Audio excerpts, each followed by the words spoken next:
The Cowboys have had 14 players become Hall of Famers who played the majority of their careers in Dallas. That's a low number considering how many legendary players played with the Cowboys. In this video, I'm going to list my top 5 Dallas Cowboys Hall of Fame snubs in history. So with that being said, let's get into it. Too Tall Jones is truly an iconic figure in sports history. Not only was he the first black player from an HBCU to be selected as the #1 draft pick, the Dallas Cowboys selection, Ed Jones, defensive end, Tennessee State.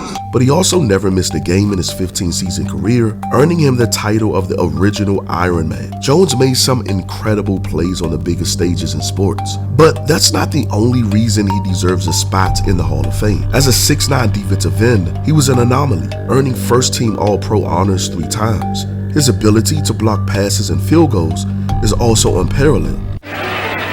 Luther throws it quick, intended for Chandler, and batted up in the air. Charges from midfield. Muddy part of the field. Again, the pass is knocked down at the line of scrimmage. Too Tall Jones leads the world in block passes. He may have more block passes than any defensive lineman in the history of the NFL. If Harold Carmichael's unusual size was a huge factor why he became a Hall of Famer, then Jones definitely deserves a spot. After all, he's a Super Bowl champion, a Pro Bowler, and has played in 6 championships. If he's not Hall of Fame material, then who is? Jones and Harvey Martin. Harvey Martin, I really think has really come into his own the last couple of years. I think he just found out how good he can be. Jaworski back to throw. There's Martin, and he is sacked. He is sacked by Harvey Too Mean Martin. Harvey Martin is an exact image of what an icon looks like. Martin was unblockable, fast, strong, big, mean. He had everything. But what exactly does it mean to be great?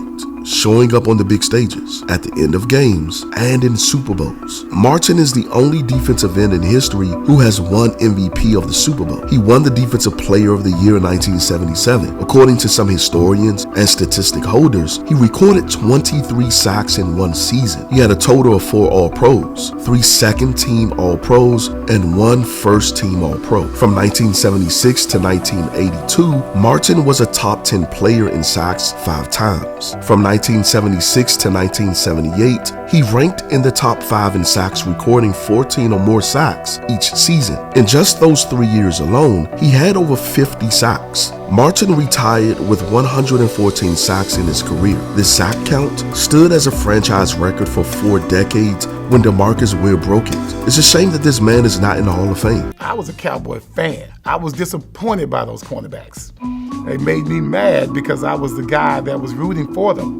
So I knew that I could come in as a Cowboy and improve that team if they just gave me a shot. Everson Walls is an absolute legend, a bona fide Dallas icon, one of my favorite players ever. He was signed as a free agent out of Grambling College. What's interesting is that finally, I think they've come up with a great cornerback. Through all the years of Dallas excellence, as we look at the end zone replay, the only great cornerback they had was Renfro. Adderley came late in the game to Green Bay. But look at this kid with a nose for the football, and he may be the answer. In the early 80s, Landry created his groundbreaking 40 blitzing defense. Often, he ran a cover 0 from that concept, with everyone at the line of scrimmage except the outside cornerbacks, who were most of the time on an island by themselves. Before there was Revis Island or Prime Time, there was Walls Island. Make no mistake about it, anyone who visited this island never returned. Here he leads the NFL, trying to become the first player ever to do it 3 times today. Trying to go to Monk. Walls is with it. No Wall. Here he is man-to-man that time. Gary Clark trying to give him a little out move and then go up. Everson Walls just stayed right with him. Some of the greatest receivers in history were shut down by Everson Walls in his prime. Walls wasn't just a cover corner. He is arguably the greatest ball-hawking cornerback in history. He is the only cornerback in history to lead the league in interceptions. In fact, he and Ed Reed are the only ones to do it among all defensive backs in history. He was in the top 5 in interceptions for 5 years in his career. I think the NFL Hall of Fame voters are holding the classic 49ers championship game against him, preventing him from getting into the Hall of Fame. But what people don't know about that game is that Walls had 2 interceptions. Montana with Cooper staying in. The pass intended for Wilson. Throws it high down in the corner. Walls gave our offense 2 extra possessions or interceptions. And guess how many points we scored on those drives? 0 points. If Dallas could have managed a field goal on any one of those drives, the game would have been out of reach for the 49ers. Stop blaming Walls for a game that he did everything to change. He should be in the Hall of Fame. He's one of the guys that makes this nickel defense so good because he's kind of a half linebacker, half safety. He is up there when you run. He's back there when you pass. He's breaking on the ball. He runs a 4.3 40. Darren Woodson in 1992 was selected in the draft with one of the draft picks the Dallas Cowboys acquired from the Minnesota Vikings in the Herschel Walker trade. In Darren Woodson's first season, the Dallas Cowboys had the #1 defense in football. When Jimmy Johnson became the coach of the Dallas Cowboys, he brought his defensive concept with him: speed. That was the basis of his defense. They swarm to the ball so incredibly. This speed burning defense, #1 in the NFL.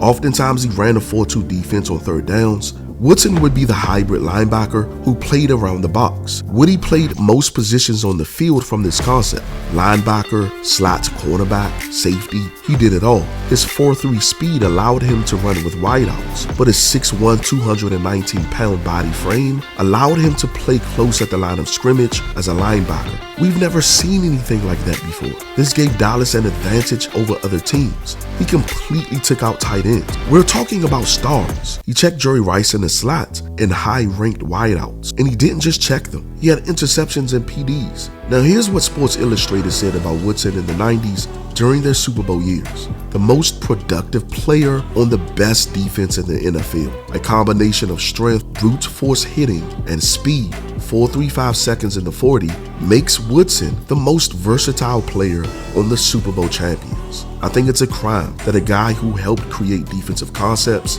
that the league is still using is not in the Hall of Fame. All of the hybrid nickel defenses that we see today, the flex concepts, quarters defensive linebackers, these all came to be because of Darren Woodson, a true blueprint GOAT. The veterans have their own enthusiasm. I think that's one of my assets as far as, I really like to cheerlead. I like to cheer these guys on because I like to see people do things well. Now this is a shame. The great LeRoy Jordan. What comes to mind when you hear that name? I know what comes to my mind: the quintessential modern day middle linebacker. Let me explain. Jordan was selected 6th overall in the 1963 NFL Draft by the Dallas Cowboys. In 1964, Tom Landry created the vaunted flex defense to stop Vince Lombardi's run-to-daylight strategy that was absolutely killing the league in the 60s. Killer anchored the defense for years and was widely known as the quarterback of one of the greatest defenses in NFL history. Much like Landry would later use Cliff Harris, everything ran through Jordan.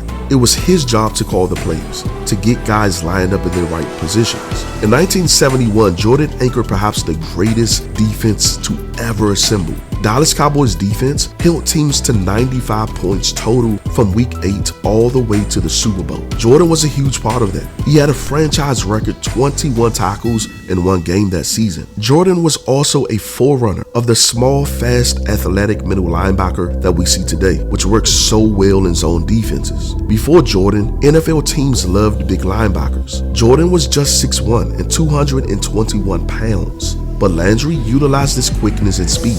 As a middle linebacker, Jordan had 32 interceptions. He had 2 separate seasons with 6 interceptions. Even today, that's unheard of from a middle linebacker. Ray Lewis, Mike Singletary, Dick Buckers, you name them. Neither one of them did that. Ray Lewis had 31 interceptions in 228 games. Jordan had 32 interceptions in 174 games. He has more interceptions than any middle linebacker in history, and he only played 174 games. Without Jordan, there is no Raekwon Smith, Demario Davis, or Matt Milano. There is no athletic middle linebacker who could be used in passing plays to keep up with all the changes of concepts. Jordan had his best seasons in the passing game in the Don Coryell era, which is considered the origin of the modern day passing game. Jordan was the blueprint, and he did it on a high level. 5-time Pro Bowler, 2-time All-Pro, a Super Bowl champion. Let's give this legend his flowers before he passes away. That's it, Cowboys Nation. My top 5 Dallas Cowboys snubs in history. Do you agree with this list or not? Give your comments in the comment section. Just because these are my top 5 doesn't mean legends like Charlie Waters, George Andre, Jethro Pugh, and others couldn't be swamped in. Those players are just as worthy for Hall of Fame elections as any player on this list. But again, these are my top 5 players. What's yours? Until next time, make sure to like the video and subscribe to the channel. And as always, thanks for watching.